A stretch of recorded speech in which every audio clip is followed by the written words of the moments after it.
ትንቢተ አሞጽ ምዕራፍ 8 ጌታ እግዚአብሔር እንዲህ አሳየኝ። እነሆም የቃርሚያ ፍሬ የሞላበት እንቅብ ነበረ።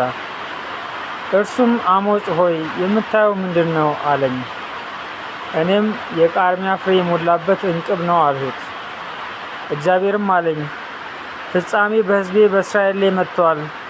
ከእንግዲህ ወዲህ ደግሞ አላልፋቸውም። የመቅደሱ ዝማሬ በዚያ ቀን ዋይታ ይሆናል ይላል ጌታ እግዚአብሔር።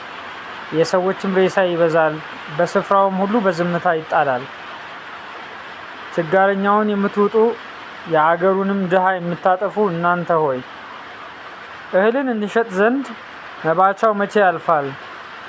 የኢፍ መስፈሪያውንም እያሳነስን ስቅሉንም እያበዛን በሐሰተኛ ሚዛን እያታለልን ድሃውን በብር ችጋረኛውንም በአንድ ጥንድ ጫማ እንገዛ ዘንድ የስንዴውን ግርድ እንሸጥ ዘንድ ስንዴውን እንድንሸምት ሰንበት መቼ ያልፋል የምትሉ እናንተ ሆይ ይህን ስሙ። እግዚአብሔር በያዕቆብ ክብር እንዲህ ብሎ ምሏል፣ ስራቸውን ሁሉ ለዘላለም ምንም አልረሳም። በውኑ ምድሪቱ ስለዚህ ነገር አትናወጥምን? በእርሷም የሚኖር ሁሉ አያለቅስምን? ሙላዋም እንደ ወንዙ ትነሳለች፣ እንደ ግብጽም ወንዝ ትነሳለች፣ ደግሞም ትወርዳለች። በዚያም ቀን ፀሐይ በቀትር እንድትገባ አደርጋለሁ ይላል ጌታ እግዚአብሔር። በብርሃንም ቀን ምድሩን አጨልማለሁ። ዓመት በዓላችሁንም ወደ ልቅሶ ዝማሬያችሁንም ወደ ዋይታ እለውጣለሁ። ማቅንም በወገብ ሁሉ ራስ ምንጨትንም በሁሉ ላይ ያመጣለሁ።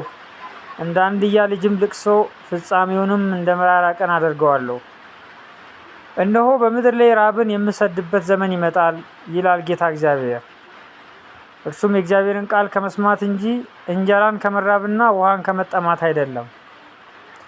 ከባህርም እስከ ባህር ድረስ ከሰሜንም እስከ ምስራቅ ድረስ ይቅበዘበዛሉ። የእግዚአብሔርን ቃል ለመሻት ይሯሯጣሉ፣ አያገኙትም። በዚያ ቀን መልካካሞች ደናግል ጎበዛዝትም በጥም ይዝላሉ። በሰማርያ ኃጢአት የሚምሉና ዳን ሆይ ሕያው አምላክህን ደግሞ ሕያው የቤርሳቤህን መንገድ ብሎ የሚምሉ እነርሱ ይወድቃሉ፣ ደግሞም አይነሱም።